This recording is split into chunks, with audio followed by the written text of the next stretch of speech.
बिना तर्क के किसी के बात को आंख बंद करके मान लेना भी एक प्रकार का गुलामी है। जैसे कई सारे हिंदू मंदिरों में आज बलि देता है, जानवरों की बलि, जबकि उस समय में जिस भगवान को ये लोग बलि देता है वो भगवान खुद उसको अपने सवारी बनाकर रखा करते थे।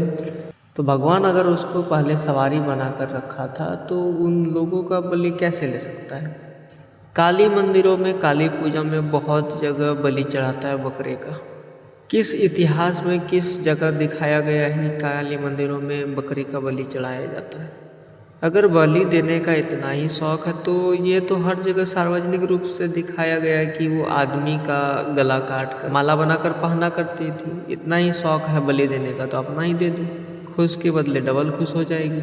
हमारे समाज में कई सारे ऐसे चीज़ें हैं जिनके बारे में लोग तर्क कभी करते ही नहीं, ना करना चाहते हैं। एक बिल्ली अगर रास्ता काट देती है तो लोग रुक जाता है कि कहीं हमें कोई दुर्घटना ना हो जाए।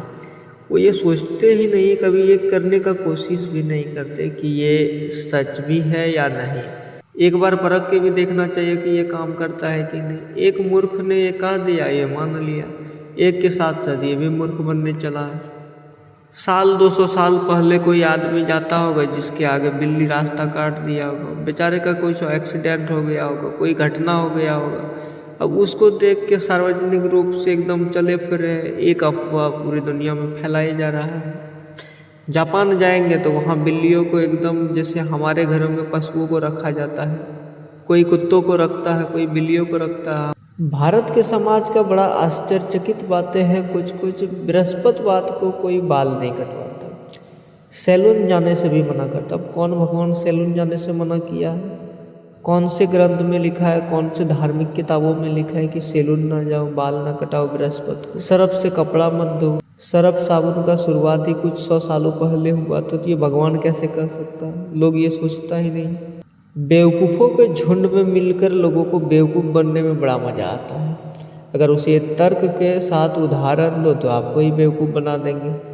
अंधेर नगरी चौपट राजा, इस कहानी का मूल सिद्धांत अगर आप देखेंगे तो यही लोगों में मिलेगा। कोई दिमाग लगाने को तैयार ही नहीं कि हम ये क्यों कर रहे हैं, इसके पीछे रीज़न क्या है। ये किसी को पता ही नहीं कि हम ये क्या कर रहे हैं और क्यों कर रहे हैं। हम कर रहे हैं तो हमें कम से कम ये पता होना चाहिए कि हम कर क्यों रहे हैं। अगर वो भी पता नहीं है तो कर ही क्यों रहे हैं।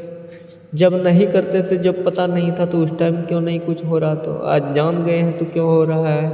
ये सब मनगढ़ंत बातें हैं जो पीढ़ी दर पीढ़ी और खोखला लोगों को करते जा रहा है, मानसिक गुलामी की ओर धकेला जा रहा है। लेकिन लोग दिमाग लगाने को तैयार नहीं, थोड़ा सा तर्क करने के लिए तैयार नहीं।